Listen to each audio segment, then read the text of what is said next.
इतने voice over है कि हीरो बहुत बोल रहा जो 780 वॉइस ओवर्स है तो उसमें बहुत कुछ बोलता है और इतना कुछ कह देता है कि आपको 3-4 सीजन्स का एक साथ आपको स्टोरी में मिल जाएगा.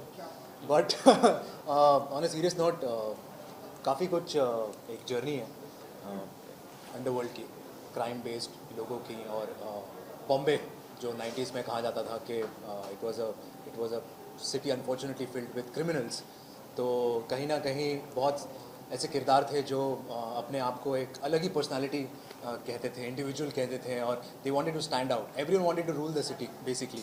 एंड कहीं ना कहीं हमने उसी की कोशिश की है कि कुछ इंस्पायर्ड कैरेक्टर्स लिए हैं और we tried playing, we tried justifying the characters, and we tried being ourselves into that era. And it was very interesting क्योंकि कहीं ना कहीं वहाँ जो एक कलरफुल दौर था और ऐसे आप कह ही नहीं सकते थे कि एक लाइफ इतना कुछ आप जी सकते हो, इतने सारे चीज़ें आप कर सकते हो एक ही ज़िंदगी में, वो इन लोगों ने की. तो दैट वाज कमेंडेबल. मतलब जो हमें करवाया उसके हिसाब से हाँ, इतना कुछ किया है.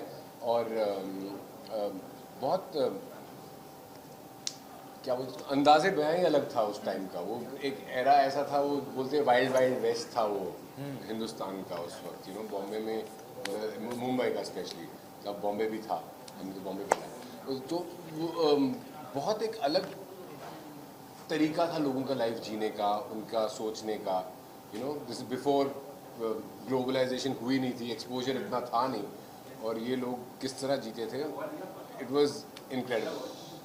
और तभी पैसा बहुत बोलता था. तो कहीं ना कहीं एक रूल था कि जिसके पास पैसा होगा उसका बोलबाला होगा. तो हर इंसान को वहाँ राजा बनना था, ऊपर जाना था, डॉन बनना था, या एक इनफैक्ट टू बी ऑनेस्ट ये जो किरदार है, he looks up to this guy who is Lala. And In real life also, in real life you could see that I'm very black. Yeah, I just want to anyway. So yeah, कहीं ना कहीं he looks up to him and he just wants to make sure that he's been appreciated. और उसके अंदर काम करके वो इतना कुछ सीखे कि कहीं ना कहीं उसको अपनी एक पहचान भी मिले, अपनी एक आइडेंटिटी मिले. मतलब ये वो टाइम था जब लोगों ने पैसा कमाना, मतलब जो एक टाइम था जब ज़्यादा पैसा कमाने का सोचा लोगों ने. पहली बार ऐसा हुआ है हिंदुस्तान में, आई थिंक, कि लोगों की जो चाह थी पैसा कमाने की वो बहुत बढ़ गई. वरना तब तक एक बहुत वो था. ये वो टाइम है जब people wanted to get out, अपनी चादर से बाहर निकलने की कोशिश कर रहे थे. करेक्ट. हाँ, तो बहुत इंटरेस्टिंग टाइम था इस कंट्री का. लाइक फनियर साइड पे देखा जाए तो तब सोशल मीडिया भी नहीं था. तब एक आउटलुक नहीं था कि एक कॉमन मैन पैसे कैसे कमा सकता है, खुश कैसे हो सकता है. तो तब 90s के दौर पे खुशी मतलब अगर आपके पास पैसा है तो आप खुश हो, अगर आप टॉप पे जा रहे हो, अगर आप कमा रहे हो अच्छा, तो आपकी खुशी पैसों को लेकर कंपेयर होती. तो चीज़ों को लेकर, उससे तो पैसों से तुम्हें क्या मिल रहा था. हाँ, बहुत अलग ही टाइम था.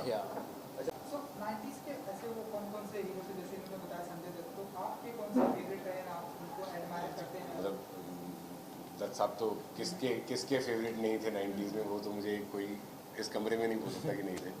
बट लेकिन वी ग्रो, हमारे लिए इंडियन सिनेमा जो हम specially, I think you also 80s born, anyways, तो हमारे लिए तो इंडियन सिनेमा का मतलब ही 90s है. तो वही एरा है जिसमें हमने जब होश संभाला तो हमने फिल्में तभी देखी. तो दत्त साहब थे, शाहरुख सर थे, सलमान भाई थे, ये सारे एक्टर्स उस वक्त उभर के आए और हम इनको ही देख के स्क्रीन पे सनी देओल साहब थे. मैं एक फिल्म देखने गया था, क्या नाम था उसका, जोर थी या जिद्दी थी शायद. उसमें वो टिकट लेते, देहरादून में पड़ता था, मैं टिकट लेते मेरी शर्ट फट गई थी. ऐसा बैल्कनी का टिकट, इतना पागलपन था. तो सारे ये सब स्टार्स थे, इनको देख के हम बड़े हुए. एक चीज उस दौर में हम देखते थे कि म्यूजिक वीडियो बहुत ही पॉपुलर था. अब अगेन वो ट्रेंड आ गया. हमने तो आपका म्यूजिक वीडियो देखा 30 से 20 साल अच्छा दिनों में. और भी अगर आप लोग कुछ बता सके कि क्या कुछ धमाका करने वाले हैं, प्रोजेक्ट है म्यूजिक वीडियो, अगर आप लोग बता सकें. जी, कहीं ना कहीं म्यूज़िक वीडियो एक इम्पॉर्टेंट ढाल रही है फिल्म को प्रमोट करने में. और उसके अलावा भी 2000 का जो एरा था जहाँ पर इंडी पॉप कल्चर बहुत इस्टेब्लिश हुआ था, और अनफॉर्चुनेटली कहीं ना कहीं पिछले 10 सालों में वो फिल्मों में कहीं खो गया. बट अब वो वापस आ रहा है. एंड अभी फॉर्चुनेटली और अनफॉर्चुनेटली एक किस्म का एक अभी कल्चर हो रहा है जहाँ पर हम जल्द से जल्द शूट करके, अनफॉर्चुनेटली फिल्में नहीं आ रही है बाहर, तो कहीं ना कहीं बहुत सारे गाने हैं, बहुत सारा म्यूज़िक है जो अटका पड़ा है। और बहुत सारे लोग जो हमारे कॉमन पीपल हैं, जो फैंस हैं, वो लोग हमेशा एक नए गाने के इंतज़ार में रहते हैं, एक फिराक में रहते हैं कि कुछ नई म्यूज़िक सुने, हम नई धुन सुने। तो कहीं ना कहीं हम उनको रीच आउट करने की कोशिश करते हैं म्यूज़िक वीडियो के द्वारा, and it's going good, people are watching it and people are appreciating it. 90s में हेयर स्टाइल को लेकर के बहुत सा जी। ट्रेंड चला था जी। और खलनायक में था मैं बराबर। संजय दत्त के भी बाल जैसे जी, आप जी, मेरे। जी। तो आपको कितने पसंद है या उनसे लेकर के कुछ रेफरेंस दिया है खलनायक? जी, एक्चुअली उनको लेकर रेफरेंस भी है, और इनफैक्ट कहीं ना कहीं एक सीन भी है जहाँ पर ये संजय दत्त के बहुत बड़े फ़ैन हैं और वो उनको एडमायर कर रहे हैं, उनसे इंस्पिरेशन ले रहे हैं, उनकी तरह देखने की कोशिश कर रहे हैं। तो ये लुक भी उनसे ही इंस्पायर्ड है। और 90s का जहाँ भी देखो आप, यहाँ पर हमेशा एक स्टाइल था, हमेशा एक अपना एक पर्सोना था, फ्लोइंग। सो या अच्छा किरदार था इनफैक्ट। और अभी पता चलता है कि इतना डिफिकल्ट है बालों को मेंटेन करना। तो 7 महीने मैंने बाल नहीं काटे थे। 7 महीने was the longest time in my life I ever done that, but ya it was a good journey. अगर आप बताना चाहें कि मेरा कैरेक्टर तो ऐसा था, वो सोचता था कि हीरो लोग उसको कॉपी करेंगे, मतलब जो कैरेक्टर एटलीस्ट मेरा है वो ही मतलब जो कैरेक्टर है हाँ। वो ऐसा है कि वो अपने आप को हर एक से ऊपर समझता है। तो उसका तो हम as far as my hair was concerned, वो हमने एक बहुत टिपिकल मिड लेंथ जो 90s का जो कॉमन हेयर स्टाइल होता था विद पुश बैक, हमने वो किया था मेरे कैरेक्टर के लिए। सो वो ये अपने आप को मतलब ये अपने आप को खुद ही अपने आप में एक स्टार समझता है। तो ये सोचता है कि ये वो आदमी है कि जिसको देख के हीरो लोग अपना हेयर स्टाइल वगैरह बनाए। तो उसका कैरेक्टर अलग था। तो उसमें मेरे को किसी को देख के नहीं करना था। We had to go on a particular look कि ये ऐसा है। अब ये अपने दिमाग में अपने आप को बहुत बड़ा समझता है। So we went with the middle hair look. नहीं, मेरे को भी कोई म्यूजिक वीडियो ऑफर नहीं हुआ तो मैंने अभी तो कुछ किया नहीं है, बट अगर है तो प्लीज़। जाते मैं हीरो बोल रहा हूँ कि एक स्टाइल में अगर आप लोग कुछ फिल्म का कोई डायलॉग या कुछ आपके अंदाज में वो नहीं, वो अलाउड नहीं होगा ना वो। कुछ भी, मैं हीरो बोल रहा हूँ उसके- आप बताइए। आप जी कुछ कहना है? कौन बोल रहा है? तू लाला बोल रहा है?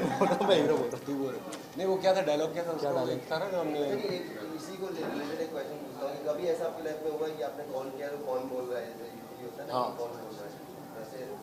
नहीं, वो हमेशा वो ऐसा होता है, तेरा बाप बोल रहा है।